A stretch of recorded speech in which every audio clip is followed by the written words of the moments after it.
Welcome back, guys. My name is Eric. This is Mellow7 Gaming, and we are going to be playing a little bit of Roguetech today. So, I promised some Battletech coverage, and due to life, a full-time job, a part-time job, a little bit of family tragedy, all that sort of random good stuff tossed in, I haven't really been able to record in quite a while. And as of that, my studio, so to speak, isn't quite set up the same anymore. Because I wasn't recording every day, I couldn't really rationalize having a big chunk of the small space I have set up for that. But we're going to get by with what we have set up for today, and we are going to do a little bit of recording. I have already played through and beat the game, the main story for Battletech, and so I've been playing with the modding now. And there's a huge mod out called Roguetech. Roguetech is a collection of mods, both from the same author as well as a few from a couple different authors that she has permission to use, and it's an excellent thing. It does a lot to the game. It makes the game harder in a lot of ways. It also makes the game an open sandbox instead of a campaign story. It adds mechs, it adds technology, it makes the financial side of things much more difficult. It changes some of the way the attributes work. It does a lot. I'll leave a link down below in the description on where you can find Roguetech and how to install it and all the specifics. There's plenty of other good videos out there that go into more in depth on exactly what it does and how to set it up. So we're just going to do some play. I don't know how much we're going to get recorded. I don't know how long this is going to work. I suppose I don't have my watch on right now. We're going to try to get probably 3 videos recorded for the following week for this. And we'll see how that goes. They're going to be pretty rough. I'm not really planning on doing a whole lot of post-production work on these because I just don't have time for the production. That's really, I have a little bit of time to game, but not a lot of time for the extra video creation stuff. So these are going to be a little bit more basic maybe than we're used to. They're going to be essentially recorded as similar to I record a stream. And so we're going to go with that. So without further ado then, let's go ahead and get into Roguetech. We'll go ahead and hit Sandbox. We'll create new. Now this is going to give me a random selection of, once we create our character, it's going to give me a random selection of both mech pilots, as well as mechs with the exception of one. There's always, I believe it's called the Arenya, which is a commando mod, which is kind of a high-tech, crazy mech that gives you kind of a taste of everything there is in it that the mod has to offer as far as additional kind of technology and equipment, which is pretty cool. But it means I don't really have a whole lot of say on what shows up, short of save scumming to keep pulling up. So we're going to run with whatever we run with. If we die in the first episode, then we'll record one episode of that. We'll see how it goes. One of the things is when you add all the mods, it does really slow down the load times, so we'll see how that goes. The other kind of limiting factor on how far we get with this, as far as whether we do this today, whether we continue to do this each week, is the fact that there's a huge mod coming out for Battletech, a 1.1, that changes all sorts of stuff. The most important of which for me is the fact that it adds, widescreen cinematic screen support for the game. So at the moment, we're playing essentially in, 1920 by 1080. And that should be what you mostly see on the recording, but I do have a cinema screen, extra wide screen, whatever the heck they call it nowadays. And so it'd be nice. So we're just chopping off the outsides of that screen for the moment. But that'd be pretty cool. It also speeds up some gameplay. Some of the stuff that the mod does, it adds in, such as whether you have to find 3 major chunks of a mech to create a full mech, or 5 major pieces, or 8 major pieces. Adds a lot of that in. I think it'll do some good stuff, but it's going to dramatically change how the mod works, my guess is, once it becomes live. You can get to the new beta version of the mod right now by going to Steam, right-clicking on Battletech, and I believe there's an option to go with betas and select the one you want. I haven't tried it yet.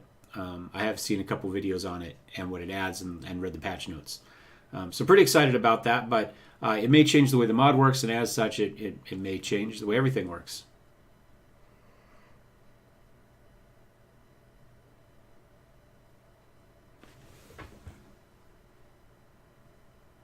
Okay, it doesn't appear there's audio for this, so audio may always be the issue.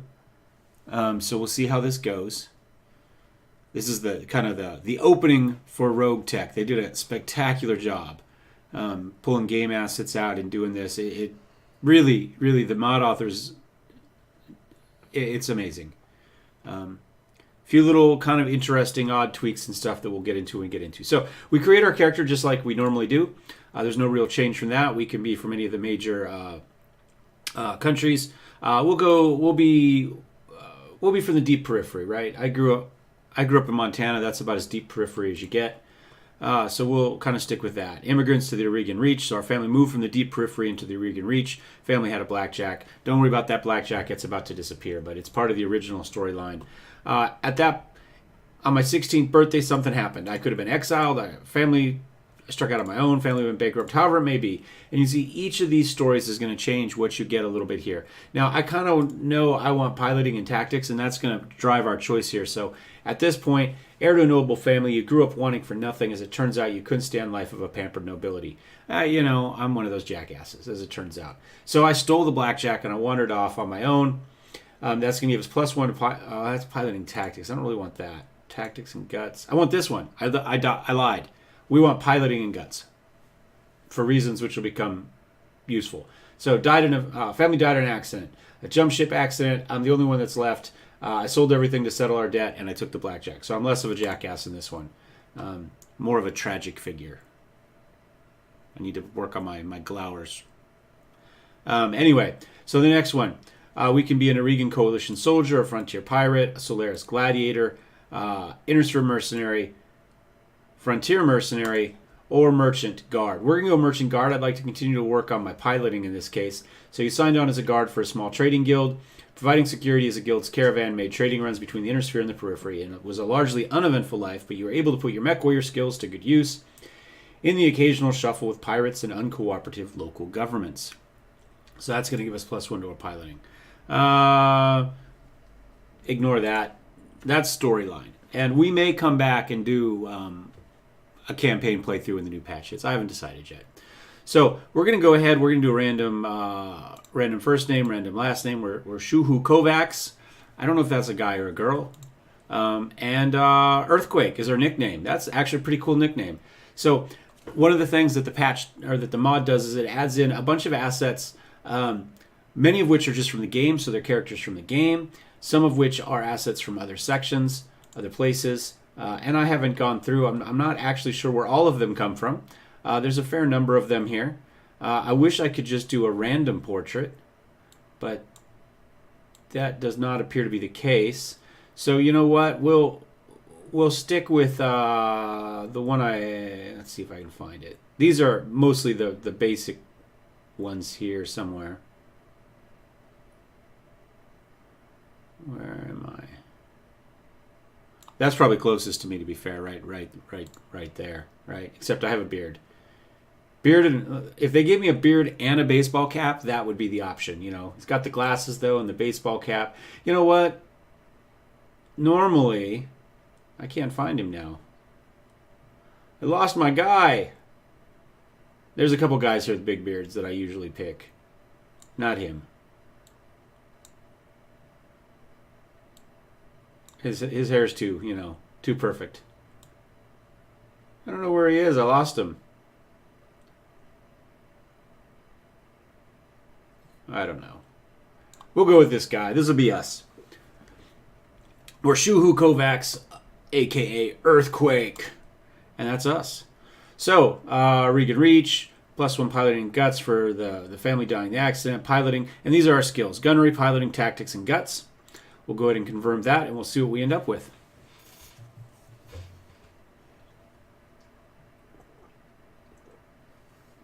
So this is completely a sandbox. Storyline is gone. We're going to start with our own drop ship. This is the Argo. From here, we can hire new people. We can look at the store if we're in an area. Well, you're always in an area, but you can buy stuff. There's a command center. Here we can look at additional contracts.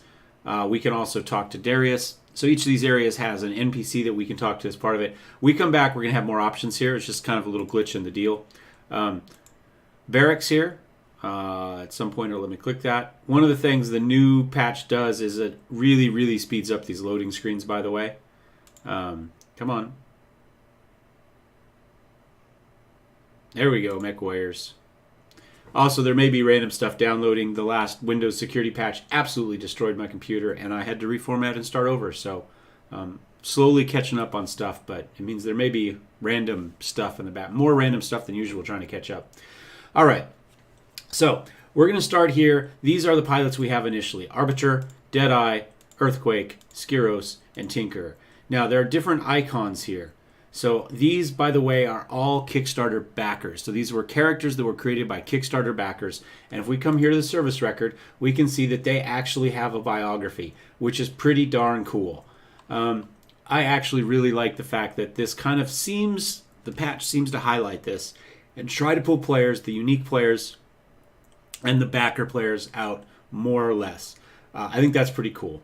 All right, so gunnery skills are obviously that. They're gunnery. They're going to add points to our abilities here. Our first, we're allowed 2 of these abilities. Whatever 2 we hit first are what we get, and then 1 of these. So the gunnery ones are multi-target. We can select up to 3 separate targets to fire guns on, and this one is breaching shot. So if I fire 1 shot at somebody, a single weapon, it will ignore cover and guard it on the target. So those are modifiers that you could have, that the mech could have defensively. So it ignores those modifiers.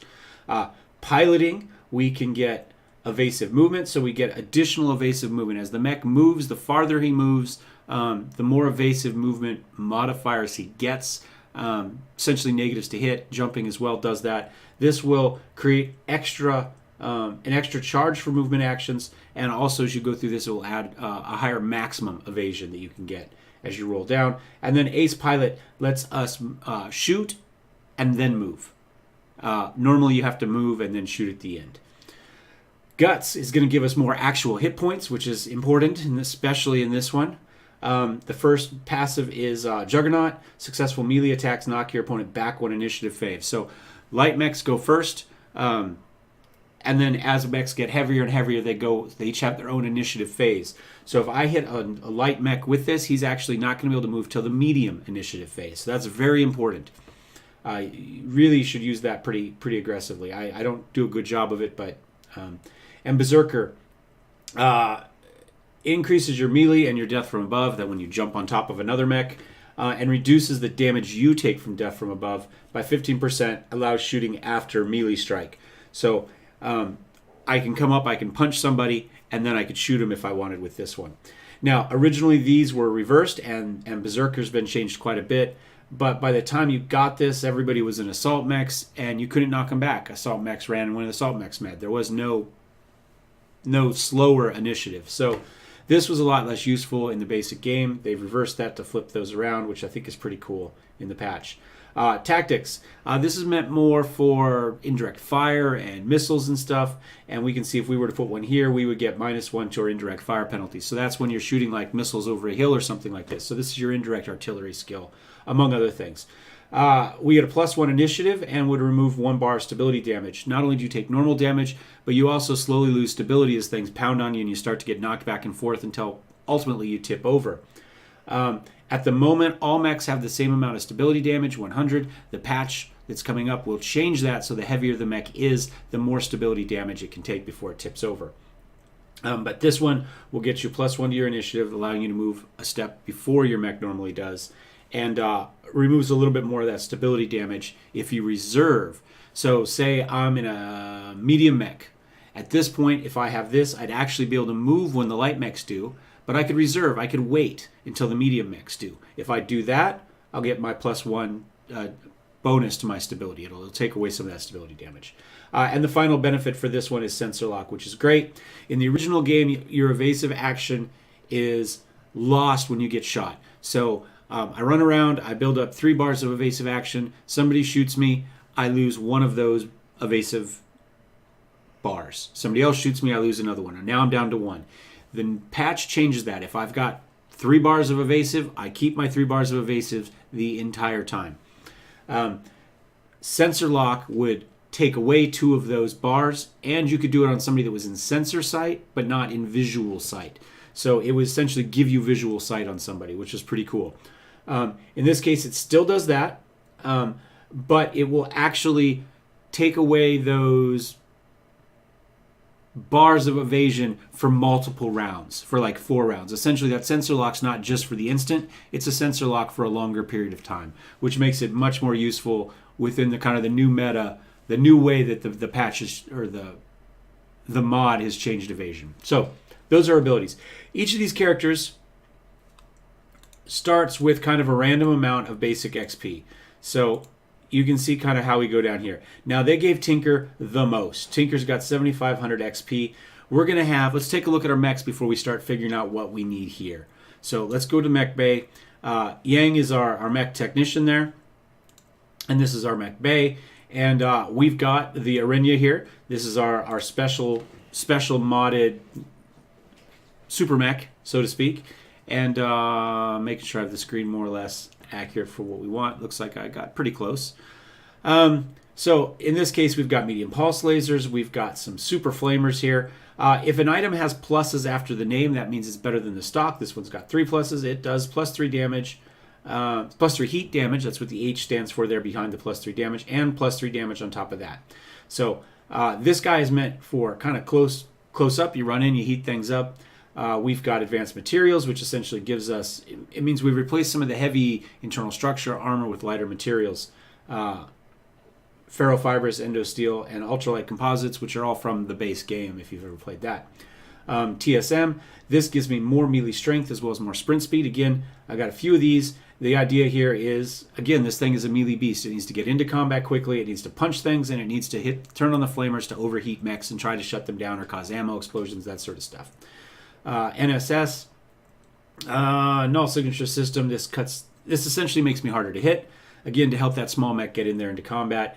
And electronic warfare, same type of thing. So more evasion, more vision for me, and I'm harder to hit. And the NSX, it gives me bulwark, which was that special ability, right? Which allows me now to punch and then shoot, I believe. It does mean I do generate more heat, but it does lower my signature, again, making me harder to hit. So double heat sinks, they take up more space, but they, for the same amount of weight, get rid of twice as much heat. More TSMs. That's on arm mods, which do more melee damage. So essentially, this is a melee monster. That's what he's meant to do. He gets in fast, and he lights stuff up in a targeting computer. They've also given us a Black Knight. This will be our heavy. I think generally it tries to give you 1 heavy, 2 mediums, and a light on top of the Arenya. So Black Knight, I don't think this one has anything fancy. I was watching Molten Metal, I think is his name on YouTube. But he got like all sorts of special crap. But he may have the patch set up differently than I do. I'm not sure. So this is just a basic Black Knight. You can see we do have some special abilities, though, an extended range PPC and pulse lasers, both medium and large. The new patch, by the way, lowers the heat dramatically that the pulse lasers use, which is pretty cool. Also PPCs. So we'll see that. Double heat sinks, a heat bank, which again is more heat management for us, and a couple arm mods, so if we do get in close, we can punch stuff. Pretty cool. So that's our heavy. Not a bad heavy. We have... Oh, this one's a special one.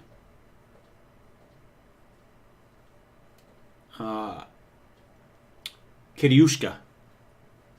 So let's take a look at that. I believe this is just it's a trebuchet, which is one of my favorite mechs, oddly enough. It's not... It's meant to be a support mech. So this is a special kind of hero mech, essentially, of the trebuchet. And this one, look at that. 2 LRM-20s, LRM ammo, and jump jets. It's got dead fire ammo. Now this mod adds additional ammo types. You only need 1 of that ammo type in. The rest you just load the normals. It will use whatever that is. So we've got 4 tons of essentially LRM dead fire ammo. This does more damage, more heat, less range, less accuracy. So we'll see how that goes. TTS, +3 acceleration or accuracy for our missiles, which is pretty cool. ISF, I3F300, +4 accuracy for indirect fire. And we do have our jump jets there. So pretty badass. A little bit down on armor. See, we don't have a lot of armor there.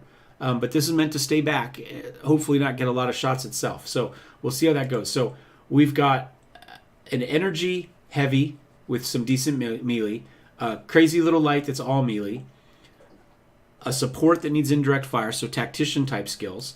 Now we've got a hunchback. This not a hero mech, just a regular, a hunchback. We've got this one, though, is an indirect fire. So instead of the AC-20, this one comes with an LRM-20, medium lasers and a tag. So we get in close, we tag somebody. This is going to get us, what does it get us here?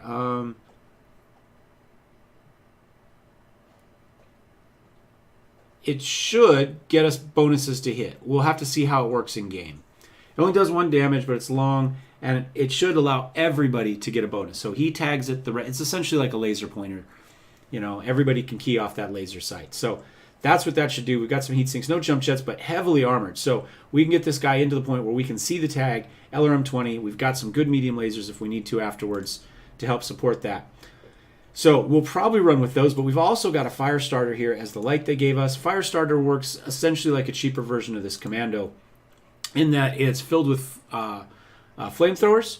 It also has a tag, jump jets, and electronic warfare. So kind of the poor man's version. Now, the interesting thing is the way the finances have changed a lot. It used to be you dropped on a mission, you dropped on a mission. It didn't cost you anything. Now I have to pay a percentage of whatever this mech costs in maintenance fees to drop with that mission. Essentially, if I'm going to use it, we need to do maintenance on it, and it's going to cost money in basic wear and tear. And so it costs me a lot more money to drop with the Arinia because it's worth a lot more money than it would cost me to drop with a fire starter. And that's just the way it's going to go. But let's go back here to our, we'll go through the rest of this. So engineering, ship upgrades. I know one thing we want to start with right away. This is our money, by the way. Things are really slow right now to work on our mechs.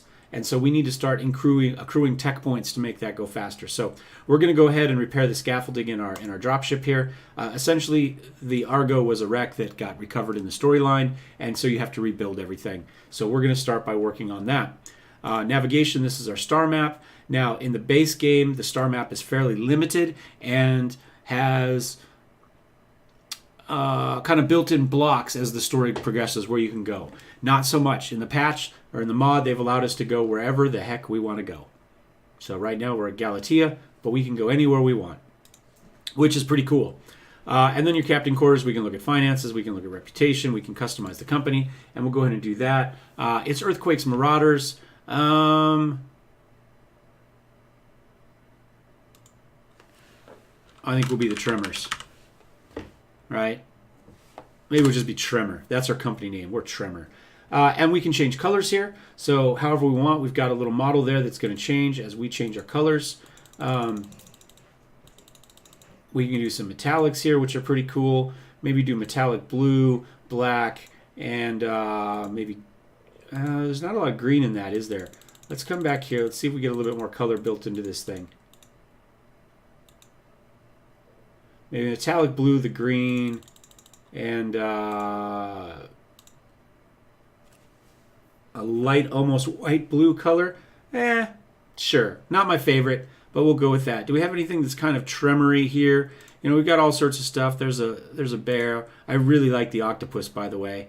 And there's a cool version of that as well. Maybe we can come up with something heavy like a rhino or here's a mastodon. That's very tremory. Let's go with this rhino. Here, let's go with the rhino, and let's try to go more colors that are similar to that. So let's go white. We'll make the trim color like the gray from that, and then we'll do like a dark blue maybe for our, assuming we can find it. Oh, we can loop. Oh, we can do that blue. No, I think we'll go for a flat rather than a shiny. I think we'll go kind of... That's close. Let's go with that. Do we have more of a white?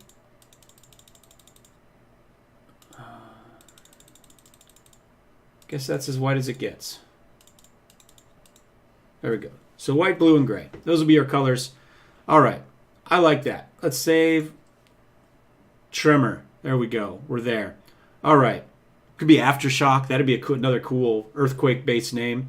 And so this is our deal, and you see it's updated our thing right there. We can check our financial review by clicking on that, see how our money goes. We can also look at a reputation. We don't have any. You have both a mercenary review board reputation, then reputations for various groups. So let's go back to our barracks. Let's set up our mech warriors. And we'll go ahead and take a look at that. So I generally go more of the kind of tactical. I really like the indirect fire, but you know, I went on my way to get myself piloting and guts. So unless somebody else is really a lot farther along than us, I think maybe we'll go this route and we'll put ourselves in the Arinya. He could go there. Arbiter, not so much. He's off. Skiros, and I think we take Tinker because Tinker's got so many points. We can go the indirect fire route on Tinker. I think probably gunnery. And here, so we can...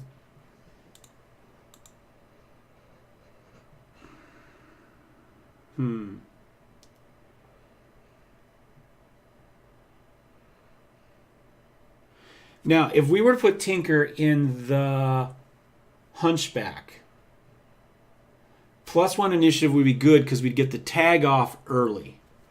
But if we're going to do that, we need to give her some more guts. So let's go ahead and put guts in there. I think all the way off on gunnery, and we'll go to here. I think, though, we're going to go these two and sensor lock. And so she'll be kind of our more direct fire support. She's going to be the one that's closer, and we'll go with that. And we'll confirm that. So she's going to go with our Hunchback. We're going to need somebody for the badass Trebuchet. I think I'll put myself in the Arinya early. So let's kind of go ahead. And that's going to give me more evasive movement. Is that how I want to do that?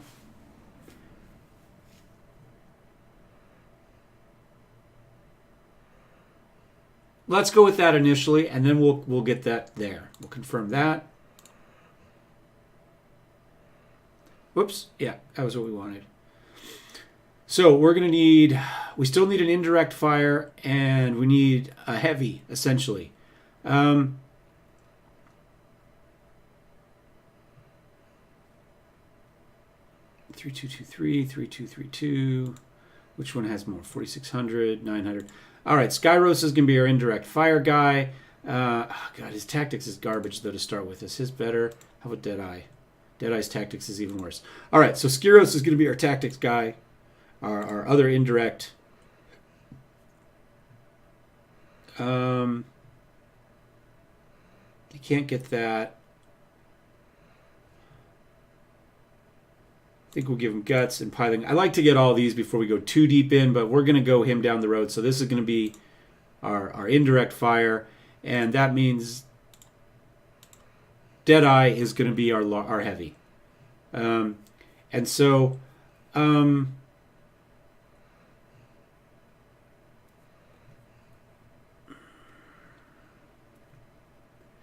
tanking, these are actually both really good for tanking too, just for your heavies. He's got those big lasers. You know what? I might run him down these as well. We might go down.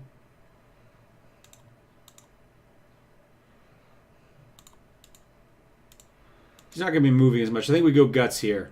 We might run him down these two as well. So there we go. All right, so we've got our mech set up. We've got our pilots. Let's do a quick mission because I've already been talking for...